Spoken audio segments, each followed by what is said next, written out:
Born on November 27, 1940 in San Francisco's Chinatown, Bruce Lee, originally named Lee Jun-fan, entered a world where cultural intersections would define his path. Though born in the United States, Lee was raised in Hong Kong, a bustling British colony where his father, Lee Hoi-chuen, a celebrated Cantonese opera star, immersed him in the vibrant world of entertainment. His mother, Grace Ho, of Chinese and Eurasian descent, provided a nurturing yet cosmopolitan upbringing in a city marked by stark social divisions. By age 6, Lee debuted in the film The Kid, 1950, portraying a street-smart orphan with a natural charisma that captivated audiences.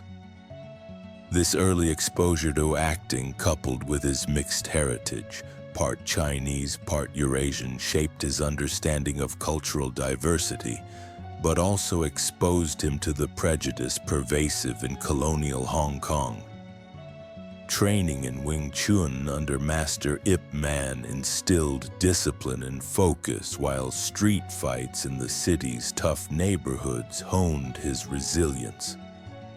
In 1959, sent to the United States to escape escalating gang conflicts, Lee arrived in Seattle with ambitions that would challenge Hollywood's entrenched racial norms, setting the stage for a career that would redefine Asian representation. Lee's childhood in Hong Kong was a blend of privilege and adversity. His father's status in the opera world granted access to the entertainment industry, with the family living in a comfortable Kowloon apartment. Lee Hoi-chuen's tours, including a stint in San Francisco during Lee's birth, exposed the family to Western influences, fostering a bicultural perspective. Grace Ho's Eurasian background, her father was Chinese, her mother reportedly part German, added complexity to Lee's identity, making him a bridge between East and West.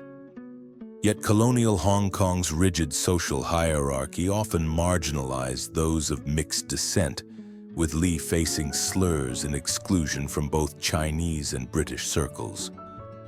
These experiences of prejudice, subtle and overt, planted seeds of defiance, fueling his later resolve to challenge stereotypes in Hollywood, where Asian actors were routinely sidelined. Lee's early acting career provided a creative outlet and a glimpse of his potential. In The Kid, adapted from a comic strip, his portrayal of a tough yet vulnerable orphan showcased an innate screen presence, earning praise from Hong Kong critics. By his teens, he appeared in over 20 films, including The Orphan, 1960, often playing rebellious or heroic characters that foreshadowed his later roles. These performances, honed under the guidance of directors familiar with his father, taught Lee the art of conveying emotion through movement, a skill he would later refine in his martial arts choreography. Acting also offered an escape from the challenges of his environment, where his mixed heritage and fiery temperament drew him into conflicts, both verbal and physical, shaping his understanding of resilience and self-defense. Martial arts became Lee's crucible for discipline and identity. At 13, he began studying Wing Chun under Ip Man, a master renowned for his practical, no-nonsense approach. Wing Chun's emphasis on close-quarters combat, centerline theory, and economy of motion suited Lee's wiry frame and quick reflexes. Training in Ip Man's Kwoon, Lee developed precision and speed, sparring with peers like William Chung, who noted his relentless drive. Outside the studio, Hong Kong's gang-ridden streets tested his skills. As a teenager, Lee clashed with local toughs, often defending himself against multiple attackers. experiences that sharpened his survival instincts and instilled a belief in practical, adaptable combat. These encounters, while dangerous, reinforced his determination to master martial arts, a pursuit that would later underpin his Hollywood breakthrough. By 1959, Lee's involvement in street fights alarmed his parents, who feared his entanglement with triad gangs. With Hong Kong's juvenile delinquency on the rise, they sent the 18-year-old to the United States, where he could pursue education and a fresh start. Arriving in Seattle with $100, Lee enrolled at the University of Washington, studying philosophy, a discipline that would shape his Jeet Kune Do philosophy. He supported himself by waiting tables and teaching martial arts, sharing Wing Chun with a diverse group of students, including African Americans and Caucasians, defying traditional Kung Fu's exclusivity. This inclusivity, born from his own experiences of prejudice, set the tone for his mission to challenge Hollywood's racial barriers. Bruce Lee's early life in Hong Kong, steeped in entertainment and marked by cultural diversity, forged a unique perspective.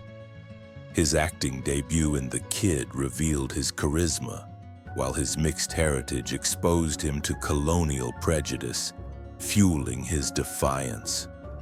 Wing Chun training under Ip Man and street fights built discipline and resilience, preparing him for the challenges ahead. Sent to Seattle in 1959 to escape gang conflicts, Lee arrived with ambitions to break Hollywood's racial norms, a goal that would redefine cinema and inspire generations to challenge systemic barriers. In the 1960s, Hollywood operated as a fortress of racial exclusion, where Asian actors were systematically marginalized, confined to stereotypical roles that reinforced harmful tropes: servants, menacing villains, or bumbling comic relief. Bruce Lee, having arrived in Seattle in 1959 to study philosophy at the University of Washington, entered this unforgiving landscape with a vision to transcend these barriers. While teaching martial arts to a diverse group of students, he caught the attention of Hollywood scouts, landing the role of Kato in the television series The Green Hornet in 1966. His electrifying fight scenes, showcasing his Wing Chun and emerging Jeet Kune Do techniques, outshone the show's lead, Van Williams, captivating audiences. Yet, despite his undeniable talent, producers hesitated to cast an Asian actor as a leading man, reflecting the industry's deep-seated racism. Guest roles in films like Marlowe and the TV series Longstreet further highlighted Lee's charisma and skill. But persistent typecasting fueled his frustration, driving him to seek a radical redefinition of Asian representation through his martial arts prowess and magnetic presence. Hollywood in the 1960s was a microcosm of broader American racial attitudes, where Asian actors faced severe limitations. Roles for Asians were often one-dimensional, perpetuating stereotypes of subservience or exotic danger. Films like Breakfast at Tiffany's 1961 featured Mickey Rooney in yellowface as a caricatured Japanese character, underscoring the industry's disregard for authentic representation. Lee, with his mixed Chinese-Eurasian heritage and commanding presence, challenged these norms simply by existing. While studying philosophy, he supported himself by teaching Wing Chun, first in Seattle and later in Oakland, where his classes attracted students like James Yim Lee, a martial artist who introduced him to influential figures. These connections led to a 1964 demonstration at the Long Beach International Karate Championships, where Lee's one-inch punch and speed impressed producer William Dozier, securing his audition for the Green Hornet. As Kato, the Green Hornet's chauffeur and sidekick, Lee became the show's breakout star. Airing from 1966 to 1967, the Green Hornet cast Lee as a masked vigilante whose martial arts skills stole every scene. His rapid kicks, precise punches, and acrobatic flair, choreographed to reflect his real fighting ability, contrasted sharply with the era's sluggish fight scenes. Audiences, particularly in Hong Kong where the show was dubbed the Kato Show, marveled at Lee's dynamism. But Hollywood executives remained reluctant to elevate an Asian actor to lead status. The show's cancellation after one season, despite a cult following, underscored the industry's bias that non-white leads were commercially risky, a sentiment echoed in studio memos prioritizing relatable Caucasian stars. Lee's subsequent roles, while showcasing his talent, further exposed Hollywood's typecasting. In Marlowe, 1969, a neo-noir starring James Garner, Lee played Winslow Wong, a stylish but villainous enforcer who destroys an office with kicks and chops. His brief scenes radiating intensity demonstrated his potential as a leading man, yet the role reinforced the dangerous Asian stereotype. Similarly, in Longstreet, 1971, a TV series about a blind detective, Lee appeared in 4 episodes as Lee Tsung, a martial arts instructor. His fight choreography and philosophical dialogue, drawn from his Jeet Kune Do principles, captivated viewers, and he even helped write one episode, The Way of the Intercepting Fist. However, these roles, though prominent, confined him to supporting parts, with producers unwilling to cast him as the hero. Lee's frustration grew as he realized Hollywood's glass ceiling would not yield easily. This constant typecasting, coupled with the industry's refusal to see him as a star, ignited Lee's resolve to reshape Asian representation. He recognized that his martial arts skills, honed through years of Wing Chun and street fighting, and his philosophical insights could challenge stereotypes more effectively than dialogue alone. Lee began developing his own projects, pitching ideas that showcased Asian leads as complex, heroic figures. His charisma, evident in every screen appearance, from Kato's stoic intensity to Lee Tsung's quiet wisdom, hinted at a star power that Hollywood failed to harness. Disillusioned by the industry's racism, Lee turned his gaze to Hong Kong, where he could control his narrative and create films that would defy Hollywood's limitations. In the 1960s, Bruce Lee faced a Hollywood that marginalized Asian actors, relegating them to stereotypes. As Kato in The Green Hornet, his fight scenes outshone the lead. But producers balked at an Asian star. Roles in Marlowe and Longstreet highlighted his talent, yet typecasting persisted. Frustrated, Lee sought to redefine Asian representation, using his martial arts and charisma to challenge an industry that refused to see his potential, setting the stage for a global revolution in cinema. In the early 1970s, Bruce Lee stood on the cusp of a breakthrough, having garnered attention for his electrifying performances as Kato in The Green Hornet and guest roles in Longstreet. His ambition to star in Kung Fu, a television series he helped conceive, represented a chance to redefine Asian representation in Hollywood. However, in 1972, Warner Brothers crushed this dream by casting David Carradine, a non-Asian actor as Kwai Chang-caine, the half-Chinese martial artist lead. Hollywood's refusal to embrace an Asian star, rooted in deep-seated racism that prioritized marketable Caucasian faces, was a devastating blow.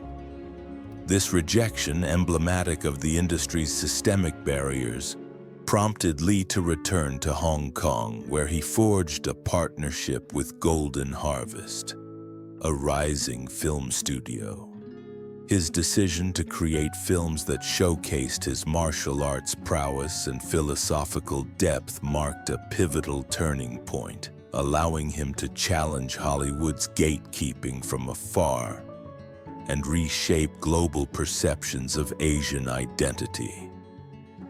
The Kung Fu series, developed by Ed Spielman and Howard Friedlander, was inspired by Lee's own pitch for a show about a wandering martial artist, blending Eastern philosophy with Western storytelling.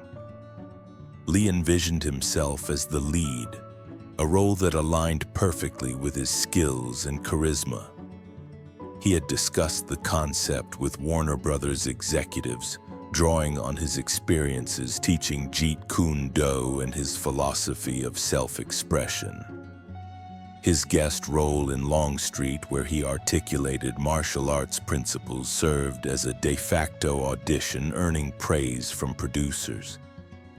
Yet when Kung Fu was greenlit, studio executives bypassed Lee, citing concerns that an Asian lead would not appeal to American audiences.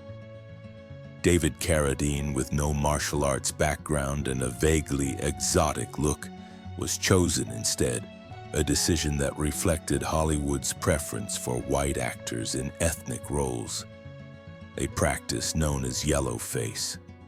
This rejection was not merely a personal setback, but a stark illustration of Hollywood's racial hierarchy. In the 1960s and 1970s, Asian actors were rarely considered for starring roles, with studios favoring non-Asian actors like Mickey Rooney or John Wayne in Asian parts.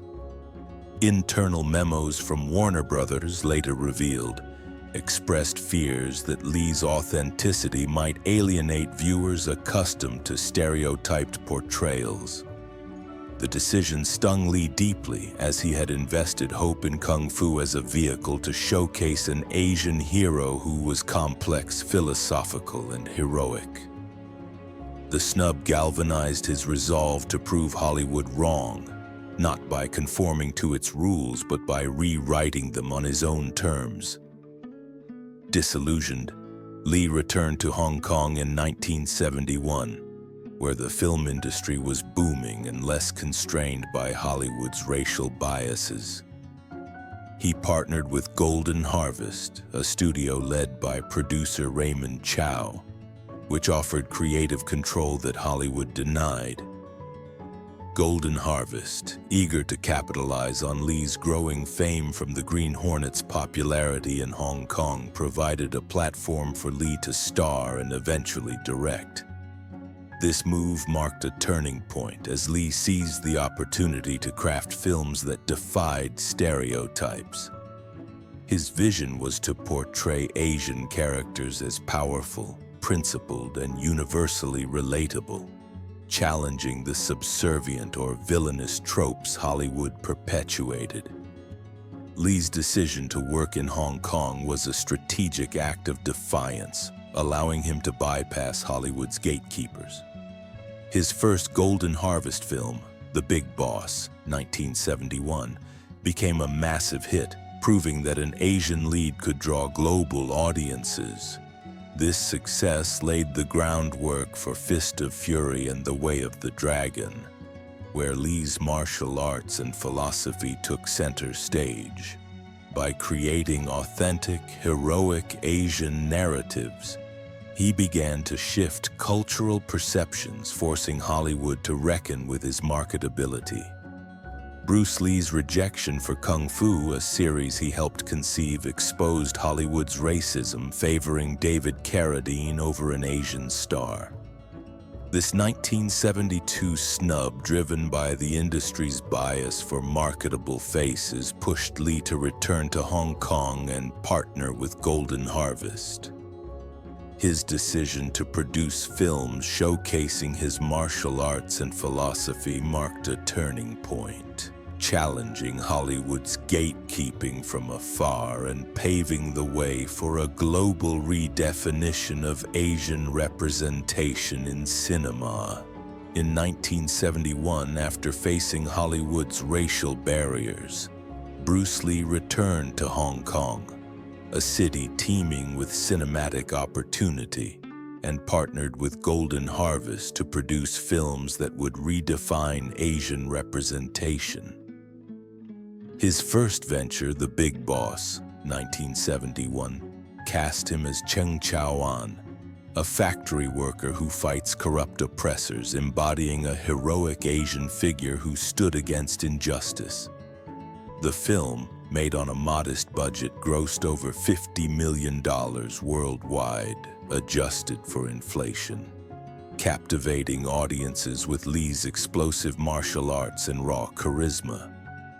Fist of Fury, 1972, followed with Lee as Chen Zhen, a martial artist avenging his master's death in Japanese-occupied Shanghai, confronting colonial oppression head-on.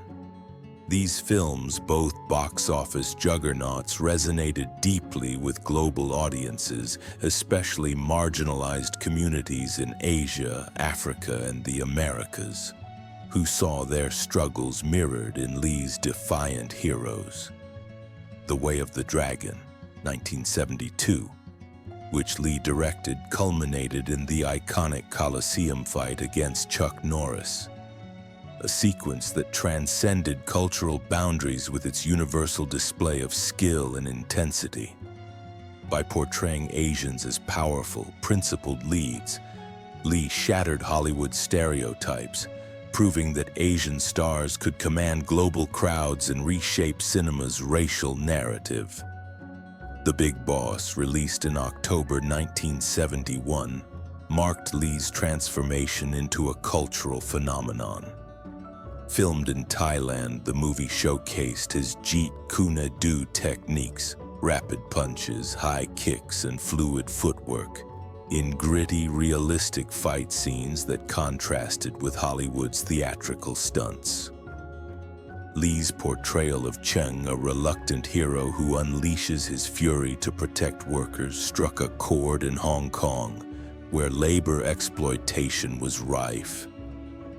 The film's success, breaking local box office records, signaled that audiences craved authentic Asian heroes, not the caricatures Hollywood offered.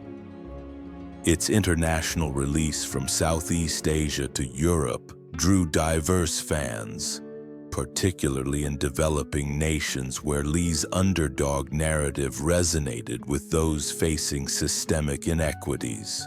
Fist of Fury, released in March 1972, amplified Lee's impact by tackling themes of colonialism and resistance. Set in the 1910s Shanghai, Lee's Chen Zhen confronts Japanese oppressors, delivering iconic lines like, "The Chinese are not sick men," that galvanized Asian pride. The film's intense fight scenes, including Lee's nunchaku duel against a dojo of foes, showcased his martial arts innovation and emotional depth. Grossing over $100 million globally, adjusted, Fist of Fury became a cultural touchstone, inspiring marginalized communities in places like Soweto, South Africa, where anti-apartheid activists saw parallels in Lee's defiance. Its anti-imperialist message challenged Hollywood's tendency to depict Asians as submissive, cementing Lee's role as a global symbol of empowerment. The Way of the Dragon, released in December 1972, marked Lee's directorial debut and his boldest statement yet. Playing Tang Lung, a martial artist protecting a restaurant in Rome, Lee crafted a narrative that placed an Asian hero in a Western setting, reversing Hollywood's exoticization of Asians. The film's climax, a 10-minute Coliseum fight against Chuck Norris, a karate champion, became cinematic legend. Lee's fluid transitions between kicks, punches, and grapples set against Rome's ancient ruins showcased his universal appeal, transcending race and language. The fight's realism and Lee's confident showmanship drew global audiences, with the film grossing $130 million adjusted, proving Asian leads could rival Western stars like Clint Eastwood. By presenting Asians as powerful, heroic figures, Lee dismantled Hollywood's stereotypes of subservience and villainy. His film's success forced the industry to reconsider its biases, as theaters worldwide filled with fans chanting his name. Lee's ability to connect with marginalized groups, whether Hong Kong laborers, African activists, or Latino communities in the U.S., underscored his universal resonance, challenging the Eurocentric norms of global cinema. In Hong Kong, Bruce Lee's The Big Boss and Fist of Fury portrayed heroic Asian characters defying oppression, grossing millions and resonating with marginalized audiences. The Way of the Dragon, directed by Lee, featured the iconic Coliseum fight with Chuck Norris, proving his universal appeal. By showcasing Asians as powerful leads, Lee shattered Hollywood's stereotypes, demonstrating that Asian stars could draw global crowds, forever altering the landscape of cinema. In 1973, Enter the Dragon, a groundbreaking Hollywood-Hong Kong co-production, marked Bruce Lee's triumphant breakthrough, shattering racial barriers and cementing his status as a global icon. Grossing over $350 million worldwide, adjusted for inflation. The film became a cultural phenomenon, showcasing Lee as a martial artist infiltrating a criminal island ruled by a sinister warlord. Portraying Lee, a complex and charismatic hero, he blended Jeet Kune Do's fluid techniques, rapid punches, high kicks, and trapping, with universal themes of justice and redemption, captivating audiences across continents.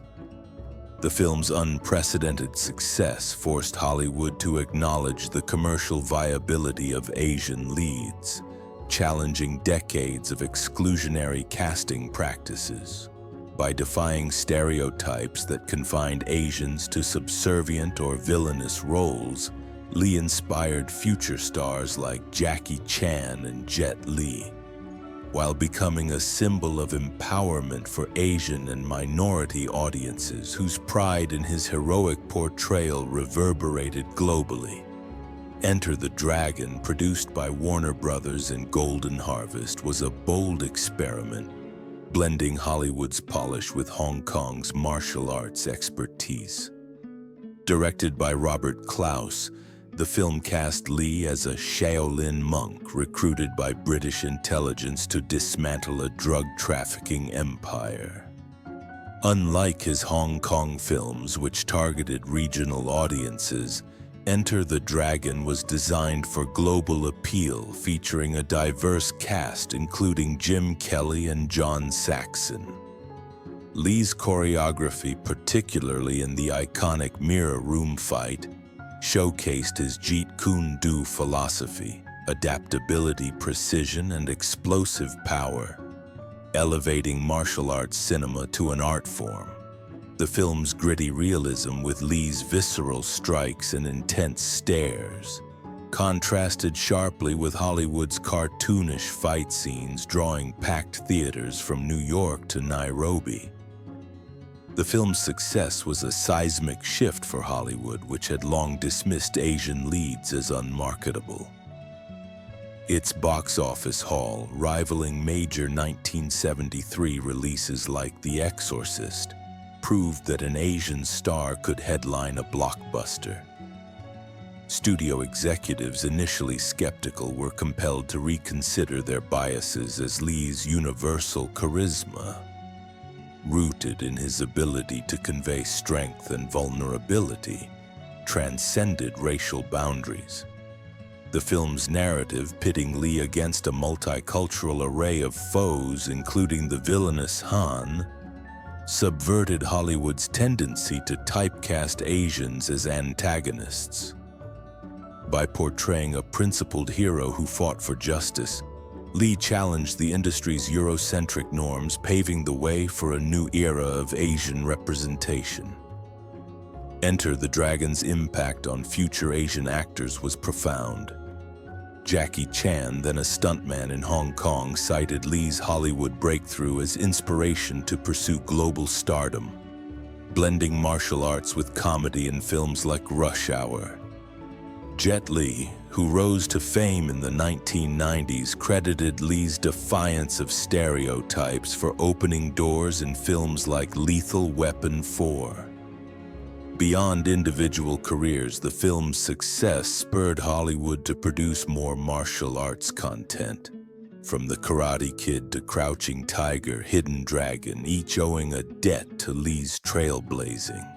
His influence extended to Asian American actors like Daniel Day Kim, who saw Lee as proof that talent could overcome prejudice. For Asian and minority audiences, Enter the Dragon was a cultural milestone. In theaters across Asia, Africa, and Latin America, viewers cheered Lee's portrayal of a heroic Asian figure who stood tall against oppression. In the U.S., Asian American communities, long starved for positive representation, found empowerment in Lee's image, with fan clubs forming in cities like San Francisco. Black and Latino audiences, facing their own struggles against systemic racism, embraced Lee's underdog spirit, seeing parallels in his fight against a powerful enemy. The film's themes of resistance resonated in post-colonial nations, where Lee became a symbol of defiance. Bruce Lee's Enter the Dragon, grossing $350 million globally, marked his Hollywood triumph, portraying a charismatic hero blending Jeet Kune Do with universal justice. Its success forced Hollywood to recognize Asian leads' viability, inspiring stars like Jackie Chan. By defying stereotypes, Lee empowered Asian and minority audiences, becoming a global symbol of resistance and pride, forever altering the landscape of cinematic representation.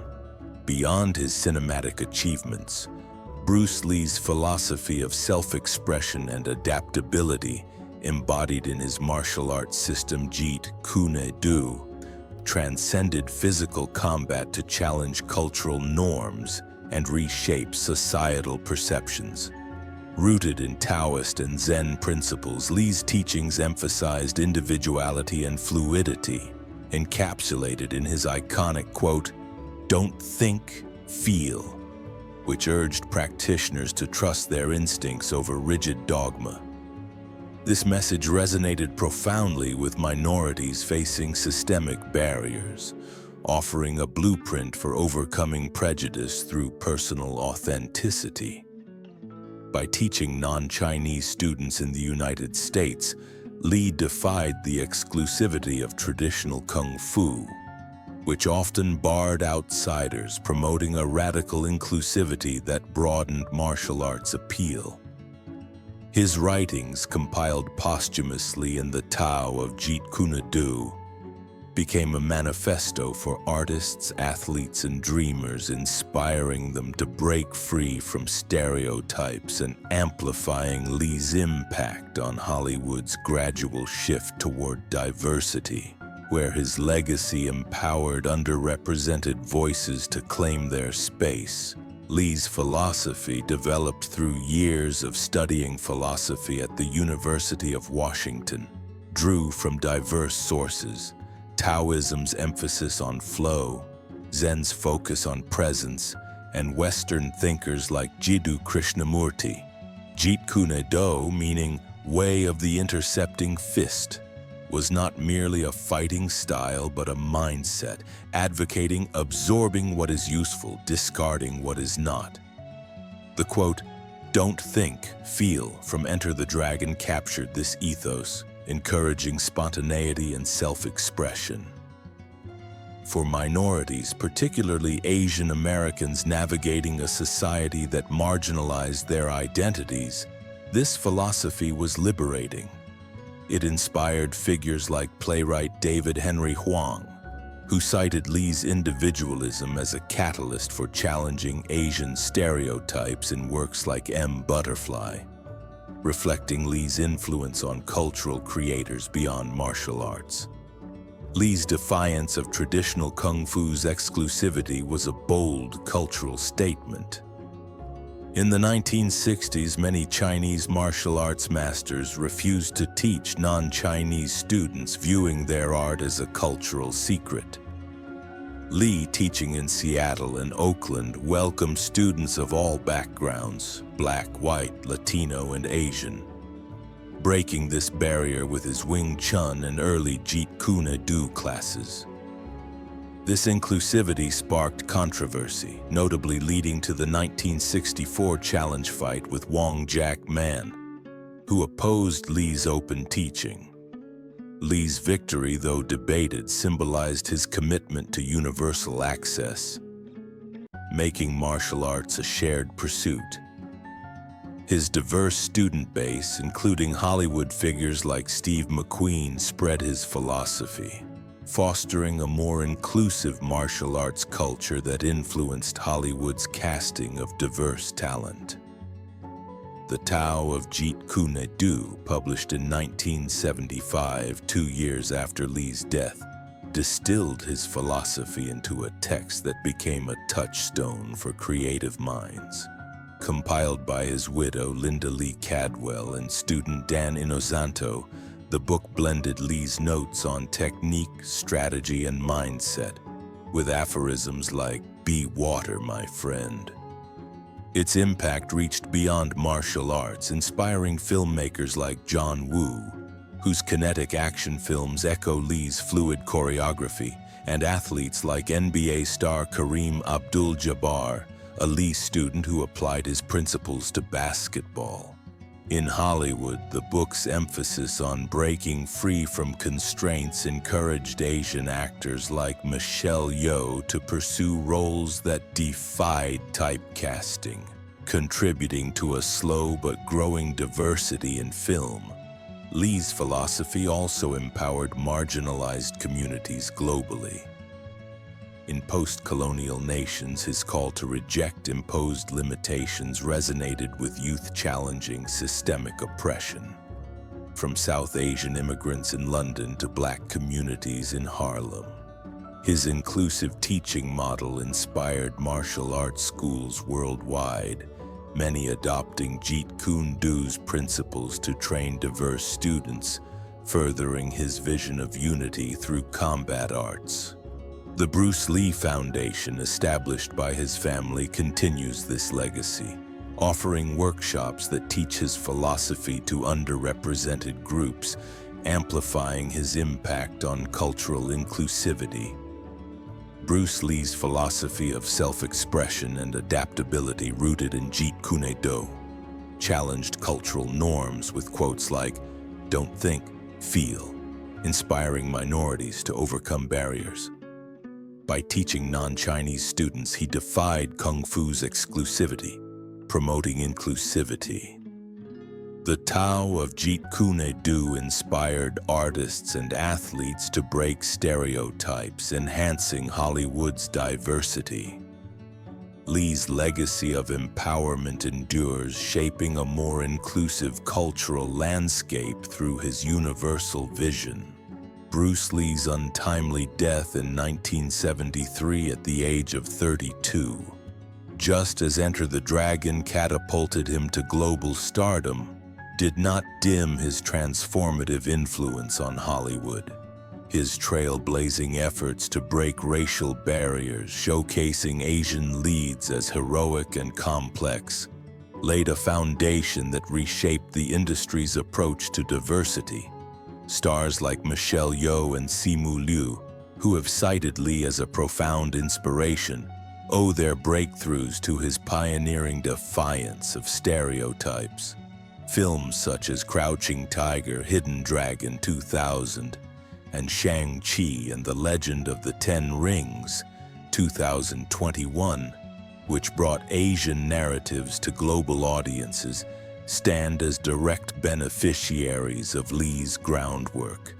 The Bruce Lee Foundation, established by his family, perpetuates his mission through funding diversity initiatives in film and martial arts, ensuring his fight against racial exclusion endures in Hollywood's evolving landscape, where his legacy continues to empower underrepresented voices.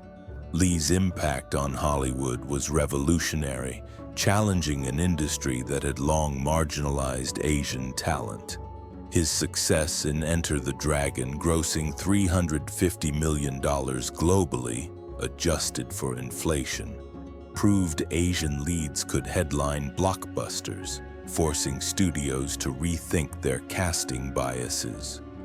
This shift, though gradual, opened doors for Asian actors who followed. Michelle Yeoh, who rose to fame in Hong Kong action films before starring in Tomorrow Never Dies and winning an Oscar for Everything Everywhere All at Once, has frequently credited Lee for inspiring her to pursue roles that defied typecasting.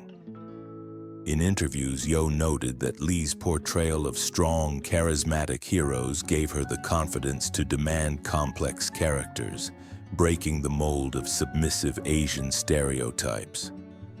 Similarly, Simu Liu, the star of Marvel's Shang-Chi, has hailed Lee as a cultural touchstone. Growing up in Canada, Liu faced Hollywood's limited roles for Asians, often relegated to nerds or sidekicks. Lee's films, particularly The Way of the Dragon, showed Liu that an Asian actor could command the screen with power and charisma.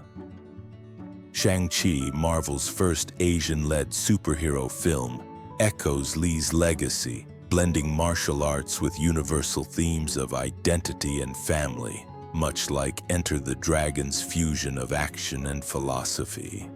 The film's $432 million global box office, unadjusted, underscores the commercial viability Lee first demonstrated, proving his influence extends to modern blockbuster cinema. Films like Crouching Tiger, Hidden Dragon, directed by Ang Lee, also owe their existence to Bruce Lee's groundwork. The 2000 epic, which won 4 Oscars and grossed $213 million worldwide, brought Chinese wuxia storytelling to mainstream audiences, a feat unimaginable without Lee's normalization of Asian-led films. Its success, like that of The Matrix, 1999, which drew heavily from Lee's choreography, reflects his role in popularizing martial arts as a cinematic language. These films, blending Eastern aesthetics with universal appeal, trace their lineage to Lee's efforts to make Asian narratives globally resonant, challenging Hollywood's Eurocentric norms. The Bruce Lee Foundation, founded by Linda Lee Cadwell and Shannon Lee, sustains his mission of inclusivity. Based in Los Angeles, the foundation funds scholarships for underrepresented filmmakers, supports martial arts programs for marginalized youth, and hosts seminars teaching Jeet Kune Do's principles. Initiatives like the Be Water campaign, inspired by Lee's philosophy, promote diversity in media, partnering with organizations like the Asian American Film Lab. These efforts ensure Lee's fight against racial barriers continues, fostering a new generation of storytellers who challenge Hollywood's status quo. Lee's legacy also inspires broader representation efforts, His defiance of 1960s kung fu exclusivity teaching diverse students set a precedent for inclusive casting, influencing films like Crazy Rich Asians, which showcased Asian leads in non-martial arts roles. Asian American actors like Daniel Day Kim and Constance Wu credit Lee's visibility for their advocacy, pushing for authentic representation. His influence extends globally, with Bollywood and Nollywood filmmakers citing his universal heroism as a model for local narratives. Bruce Lee's death in 1973 did not halt his influence. His trailblazing enabled stars like Michelle Yeoh and Simu Liu, while films like Crouching Tiger, Hidden Dragon, and Shang-Chi built on his groundwork. The Bruce Lee Foundation's diversity initiatives ensure his fight against racial barriers thrives in Hollywood, where his legacy empowers a more inclusive industry, proving his vision endures. More than 5 decades after his death in 1973, Bruce Lee endures as a global icon, his legacy transcending cinema to embody the triumph over racial barriers. Statues in Hong Kong's Avenue of Stars and Los Angeles' Chinatown depicting Lee in his signature fighting pose stand as tributes to his universal influence, drawing admirers from diverse cultures. His films, from Fist of Fury to Enter the Dragon, and his Jeet Kune Do philosophy of adaptability and self-expression empowered Asian and minority communities, offering a powerful antidote to systemic marginalization. By challenging Hollywood's Eurocentric norms, Lee proved that one individual's courage and talent could redefine an industry, dismantling stereotypes that confined Asians to subservient roles. His legacy continues to inspire filmmakers, actors, and martial artists worldwide, demonstrating that determination can break down systemic prejudice, leaving an indelible mark on global cinema and cultural consciousness.